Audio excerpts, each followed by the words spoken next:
Welcome to Family Care Navigators, the podcast where we tackle the real challenges of caregiving for aging loved ones. I'm Bill. And I'm Stephanie. Together we've been through the caregiving journey with 3 parents. And today we're addressing one of the most emotionally charged aspects of that journey, setting boundaries. Whew.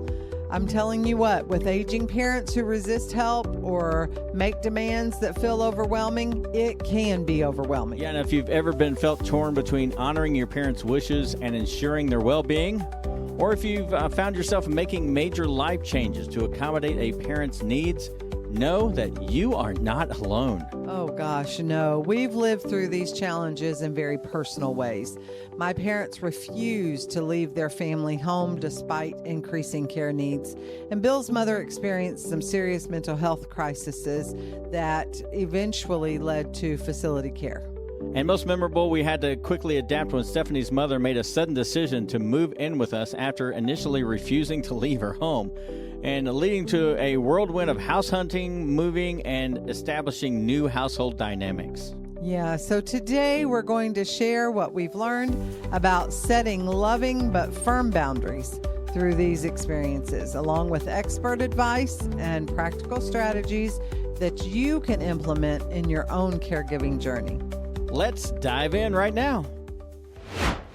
So, Stephanie, I think we should start by talking about how each caregiving situation can be different, even with the same family. Oh, yeah, absolutely. The boundary issues I faced with my parents staying in their family home were completely different than what you experienced with your mom during her mental health crisis. Oh, that is so true. You know, when my mother had her breakdown and severe depression, the boundaries we needed weren't about respecting her independence as so much as ensuring her safety in a crisis. Absolutely. So can you talk about how you navigated that difficult time? Yeah, it was a major challenge. You know, Mom moved in with us very suddenly, and we truly weren't prepared for the level of supervision she needed. She was experiencing some severe depression, refusing to take medications, and sleeping around the clock, refusing to get out of bed, which meant we were on guard totally 24/7. I remember those nights when we had to take shifts just checking on her. Oh, yeah, and the hardest boundary to set was when her psychiatrist recommended a specialized care facility, and she begged to stay with us. According to the National Alliance on Mental Health, about 19% of older adults who experience depression require this kind of specialized care that families simply aren't equipped to provide. So how did you handle that conversation? Oh, man, it was a truly tough one. I have to be honest, and I had to be honest with her that we couldn't provide the level of care she needed. What we did was frame it up as it was following medical advice rather than our own preference. I said, Mom, we love having you here, but the doctor truly, truly believes you'll recover faster with specialized care that they can provide in an assisted living facility. And we'll visit every day. We'll bring you home as soon as we can. And specifically, when the doctor says you're ready to come home, we'll bring you home. And that temporary framing helped her accept it?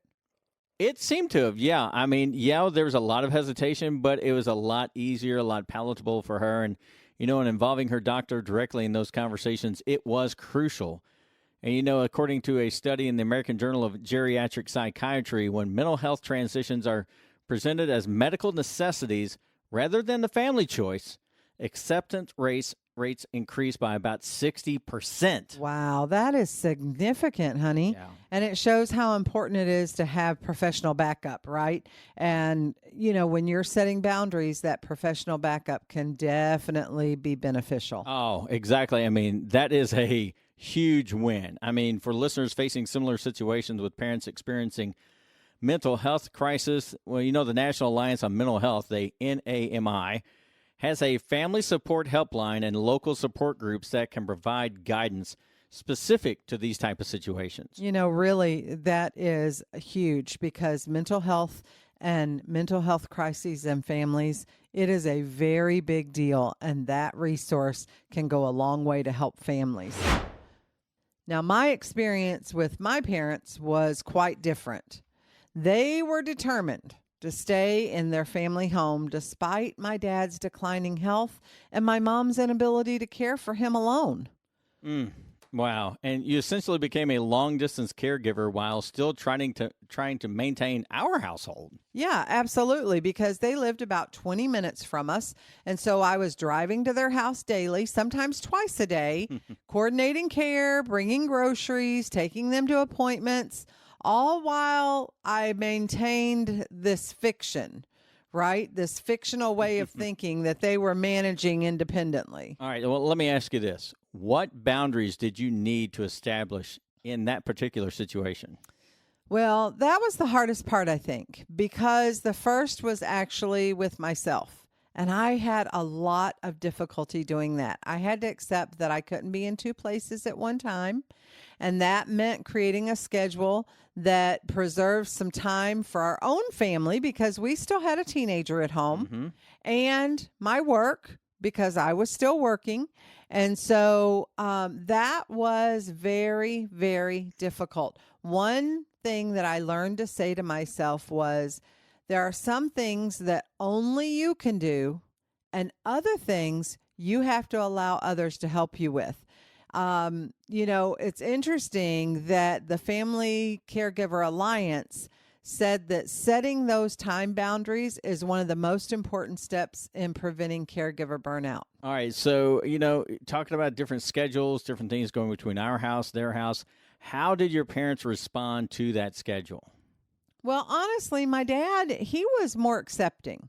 Now, mom was so independent that oh man, that is a understatement. Sometimes it really is an understatement about her. So she would act like she didn't care if I wasn't there, but yet she would also tell me that things needed to be taken care of, and it needed attention right now. So mom was a really funny bird. We would go out there and she would need things done, and then she would tell us that she could do them, but she really couldn't do them. And so I did get to the point where I would ask, does this have to be done today or can it be done another day? Oh, that is a great example of a boundary statement that it's both respectful and clear and concise. And I also had to set boundaries around what I could do physically. When dad became less mobile, I had to insist on hiring a home health aide for bathing and for assistance. And my mother, man, you talk about resistance. She didn't want strangers in the house. She was going to care for him. That was how it was going to be. And then she didn't want me caring for dad. But dad and I, we worked out a system so that his bathing and his personal care, it maintained his dignity. And then we did that when a caregiver couldn't be there. And mom didn't like it, but she couldn't physically help him get in and out of the shower. And she couldn't help him get dressed. And because she had limited mobility herself. So I had to explain to her, I don't need both of you falling, breaking hips, arms, or worse, because I can't take care of both of you. Right? I mean, we were already over our heads with just one.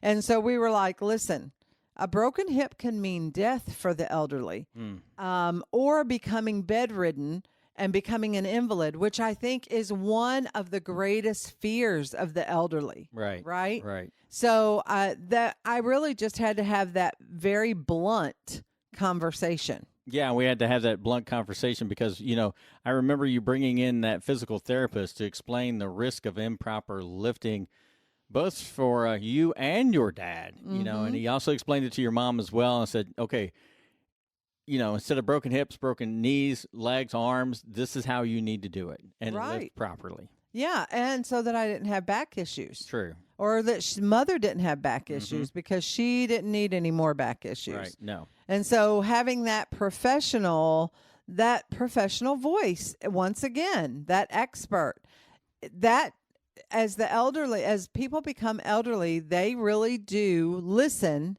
to those experts.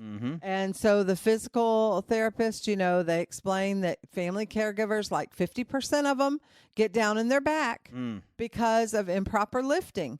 And so, that really seemed to help mom understand, listen, I really don't want her to get hurt. And it wasn't me giving up on caring for dad. Yeah. Then, right after your dad passed away, we faced another challenge with your mom refusing to move. Yeah, she said, I am not going anywhere. I've taken the advice of your daddy. I'm staying in my house for a year. I'm not making any split decisions. And she basically refused to move in with us. And as we had previously agreed with both of them. Yes, we had. We had previously agreed. Probably, let's see, it was about 9 months prior. Mm-hmm. They had agreed. Hey, listen, we had this big family meeting, and we had asked them where they wanted to live. My dad said, we're not going to leave Kentucky. And so since Stephanie is the one that lives in Kentucky, that's where we're going to stay. We're just going to stay with Bill and Stephanie. And so that was great and shocking all at the same time, right? It was. It's like, okay, how are we going to maneuver this? Right. So we began to look for a home. And then it just kind of became obvious that they weren't going to move. Yeah. And then about that time, my dad's health started to fail. And then he became suddenly ill and was hospitalized and passed away 5 days later. And while we didn't expect Mom to move in like immediately, like not that day, we did expect within the next 6 weeks that she would move in with us because this had already been a topic of conversation. But when that time came, she completely reversed. Oh, yeah. That was like an about face. Yeah. Forward march. Absolutely. And she was bound and determined. She was going to do it on her own. She was going to be on her own, and nothing was going to change her mind, not even your older siblings. No, that's true. Yeah. I mean, it's it was so fun to deal with. That is for certain. So, well, we talked about that. Talking about with your siblings and different things like that. Now, we had various conversations, and how did you handle those conversations? Well, I'll be honest. I had to really kind of take a step back because I was grieving. I was brokenhearted. I was, my dad and I were super close. And so I had to try to understand her resistance, the emotions behind her resistance. And there has been a lot of study done about that this kind of reversal often stems from grief and fear of further loss. And so when I began to understand that Mom wasn't just refusing to move, she was really trying to hold on to her connection with my dad and their life together. Yeah. I mean, there's, like you said, there's a ton of research out there, and so it's very important insight. And can you share a little bit more on that, about the insight you had on that? Well, I mean, once I recognized that, I stopped pushing the practical arguments about home maintenance and all of that. And I began to focus instead on acknowledging her grief. Because once I did that, I would say things like, I know this house holds so many memories for you and Dad. And moving would mean another goodbye, and that feels impossible right now. And that really seemed to resonate with her.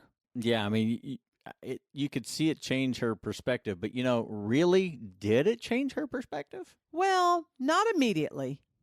Honestly, she knew that she was going to have to, but it was that accepting thing that she really struggled with. And so, but what it did do was change the tone of the conversation. And I think that's just as important as changing her perspective, because we went from conflict to understanding. And that's huge. So we set a boundary that we would continue to help with necessary home maintenance, but we were not going to do any renovation. No. We weren't going to do any major repairs. We weren't going to do anything big. All we were going to do was take care of her and the basic maintenance of that house. And that compromise, it really kind of gave her the ability to come to her own decision. Yeah, she came to her own decision, but then that ultimate health crisis forced another issue. It really did, because she became hospitalized unexpectedly, Mm-hmm. which that's normally the way that it happens. Right. Hear us loud and clear. They go in, they have a checkup, they find out that something is major wrong, or they have a fall, or they have a stumble, they end up in the hospital, right? And then everything changes. And so she was hospitalized, and the doctors really made it clear that she couldn't return to living alone. And honestly, she admitted to me that she was afraid now to live alone. And this health crisis really scared her. And so then suddenly she decided, hey, I'm moving in with you.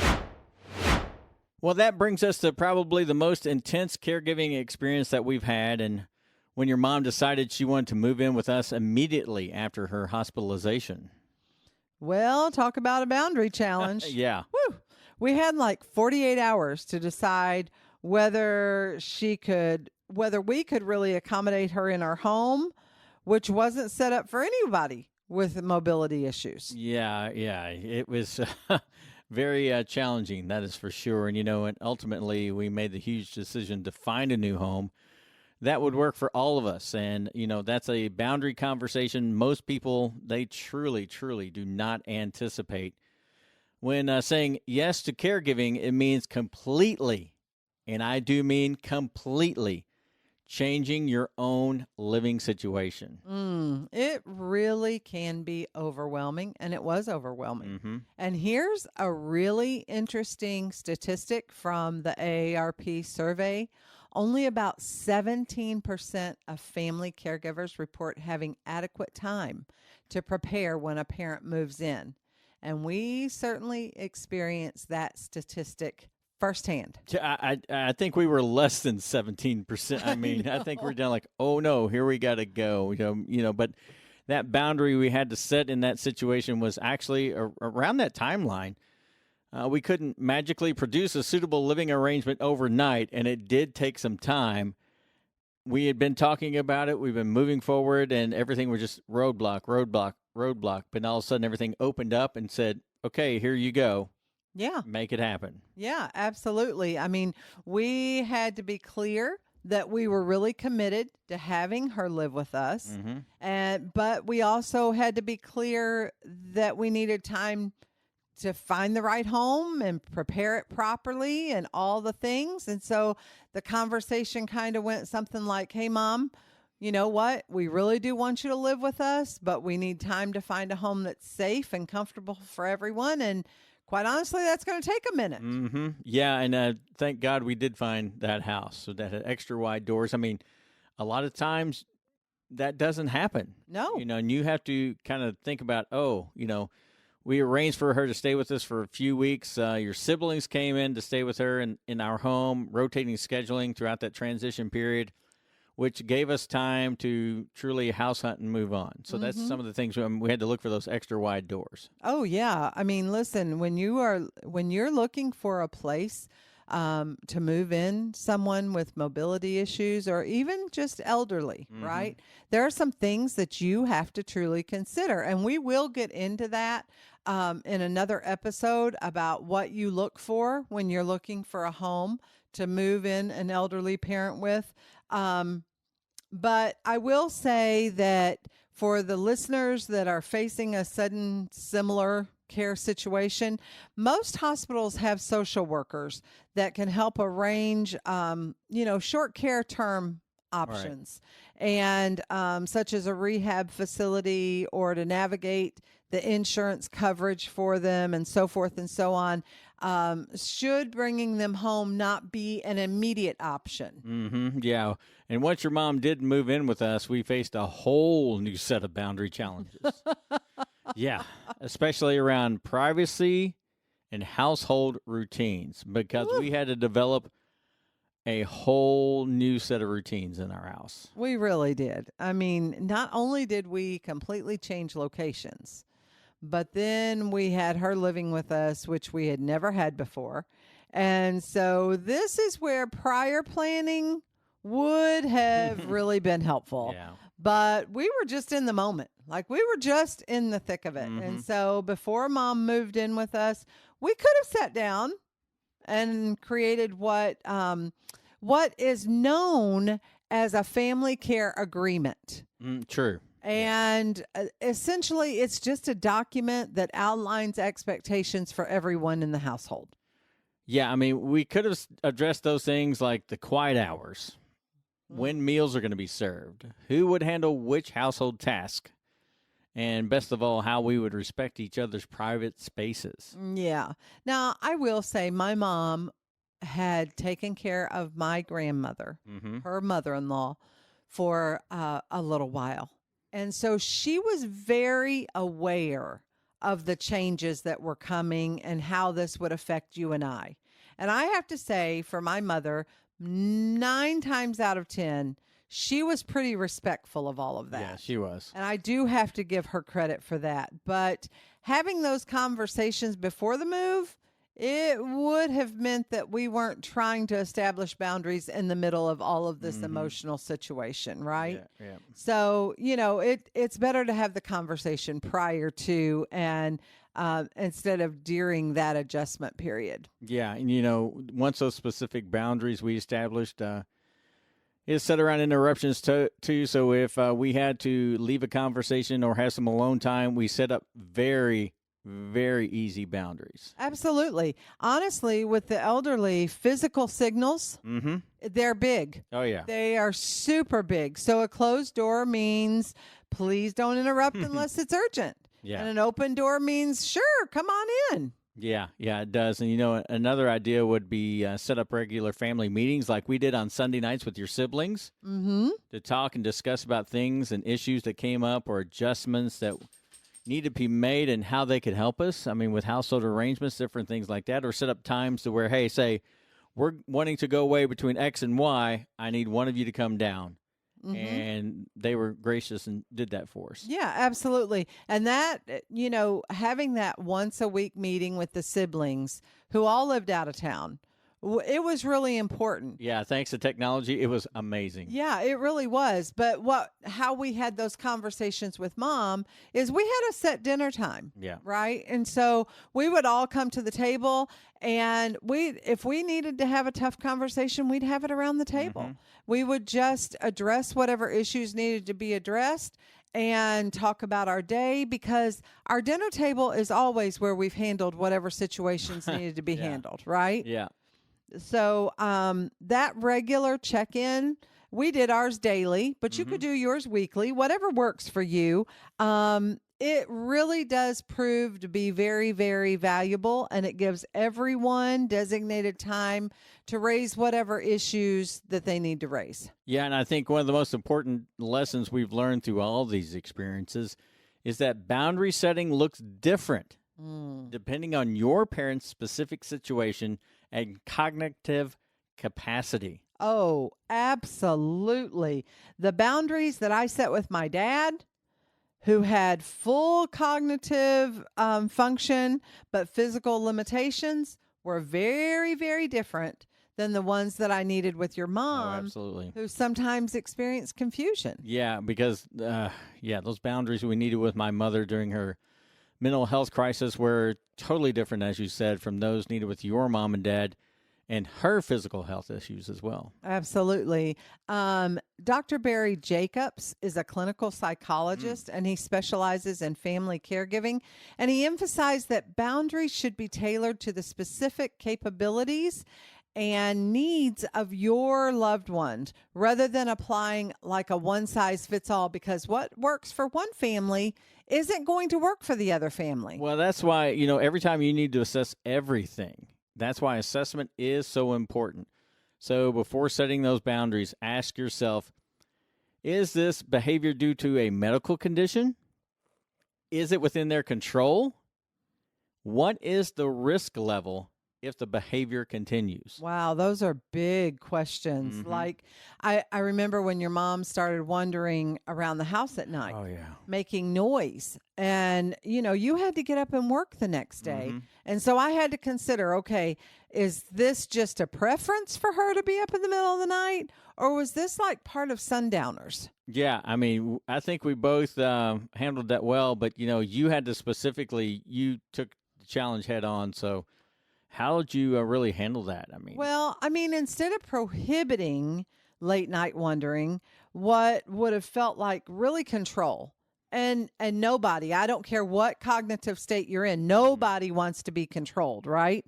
So we just address the root issue by creating an evening routine, and it included a light snack before bedtime and organized activities earlier in the evening. So I think really why she was up and wandering around was she wanted a snack.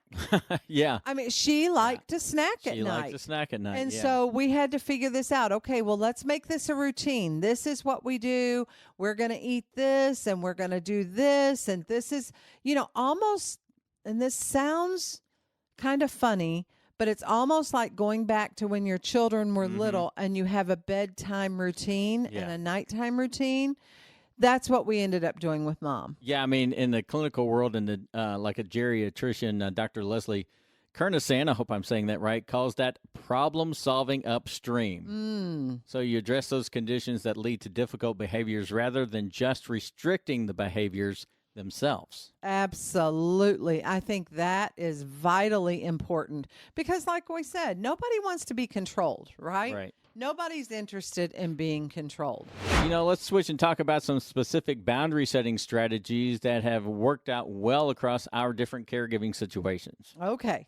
One approach that I found extremely effective, because I told you I'm not good with boundaries, okay? It's what psychologists call the empathy, the request, and consequence framework. Okay. Throw us an example. Tell Okay. us how that works. All right. Let's say that your mom kept calling your cell phone repeatedly while you were at work. You could say, Mom, I understand you get lonely during the day, and I really do want to talk to you. Okay. So that's the empathy part. Right. I need you to limit calls to urgent matters during work hours, and we can have a really nice long chat once I get home. Now, that's the request. That is a very nice way to put it. That's right. And if you continue to call frequently during work hours, I'll need to put my phone on silent, which means I might miss a really important call from you if there's a real emergency. So that's the consequence. Yeah, and that could easily happen. I mean, that's just a truly respectful way to frame all those boundaries, especially, if you're in a situation where you work or even at home. Yeah, and you don't want to express aggravation or frustration or really even make vague request. Stop calling so much. That's a very vague request. That is very true, and it could sound rather that you're intruding on what I'm doing. Yeah, and you don't want to talk to me, so that would give the signal of don't ever call me back again. Absolutely, even in an emergency situation, you don't want that. Yeah, and that's not what we want. Yeah. And we were talking about different strategies, and something we use is what a family therapist, Barbara Coloroso, called the giving notice. That's essentially warning about a boundary change before implementing it. So we give plenty of time when you're changing that boundary to really think through it, talk through it, and walk through it. So an example of that is when I was not going to be able to drive Mom to all of her appointments, right? That just really became unmanageable with my schedule. Instead of saying, hey, I can't drive you anymore, you gave a 2 weeks notice that, we'd be transitioning to a friend driving her there. That's the cool thing. We said, hey, we're not getting you there anymore. We're giving a solution to what was going on. And, we could have used senior transportation for weekday appointments. We could have used other things. But, we set up a time frame. We said, okay, between here and here, we're going to continue doing this, but we're going to transition to someone else helping this as well. Right, exactly. And so then I would tell her, okay, but I'm going to meet you there. Right. Everything's going to be fine. And, you might even want to go with them the first couple times that you make this transition to somebody else driving, whether they're using a senior transportation service or whether you are having a friend do it or whatever. You might go with them the first couple times. And then that way it helps them become accustomed to it. It's easy, it's predictable, and yet you're making the necessary changes. Yeah, there's some great resources that we found helpful for these conversation. And Stephanie loves books, Yes. and she found one from How to Say It to Seniors by David Soley, which offers specific language for common boundary decisions. Yes. Those discussions are extremely important, and how you say it to seniors makes all the difference. There's one called Coping with Your Difficult Older Parent. I wish I would have read that, and I don't like to really read books or even, I wish that I had an audio book of that and listened to that book. Yeah. Absolutely. And it has a whole chapter on boundary setting. Hey, before we wrap up, I think we should address the guilt that often comes with setting boundaries, especially in high-stress caregiving situations like the ones we've experienced. Oh, man. Listen, guilt can be overwhelming. And that's really why I had such difficulty setting boundaries.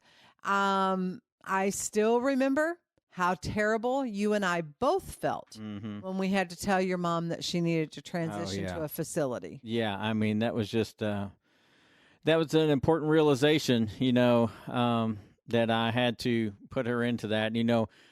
As a metaphor, I often use it in the oxygen mask on the airplanes. You have to secure your own before helping others. Absolutely. I mean, so I had to secure my decision for putting her in that situation before I could secure it with her, And if you feel like your family's falling apart under the stress of caregiving, didn't feel like it's getting any better, just hang on, take a few deep breaths. Everything is going to get better, and it will work out. Well, we do want to tell you about virtual support groups. The Family Caregiver Alliance offers virtual support groups, and they are specifically focused on boundary setting and guilt management. Listen, it's super important. It's incredibly helpful for caregivers struggling with these feelings. Yeah. Another practice that helped was distinguishing between guilt and regret, and suggested by a psychologist, Pauline Boss. And guilt implies wrongdoing, while regret acknowledges that you are making the best choices you can in that difficult circumstance. Wow, that's really big, because that distinction truly resonates with me. Yeah. I don't feel guilty about moving Mom to our new home rather than letting her stay alone in an unsafe situation. But I do regret that it wasn't easier and that the circumstances weren't easier or better for everyone. Oh, yeah. I mean, and that shift in perspective can be freeing for that caregiver. Absolutely. Now, as we conclude, let's offer some final thoughts on setting boundaries with aging parents based on our experience caring for 3 parents through various transitions. Yeah, I think the most important principle is consistency. Boundaries that shift unpredictably, they create confusion and resistance. Man, that's not good. Big. No, it's not good. And you really taught me that consistency.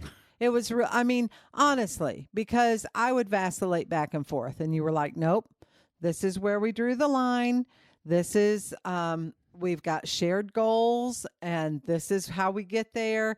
It's not, it's just not a good thing. Yeah, that was me. I was the black and white guy. There was no gray area. Absolutely. But, absolutely. It happens. So, yeah, absolutely.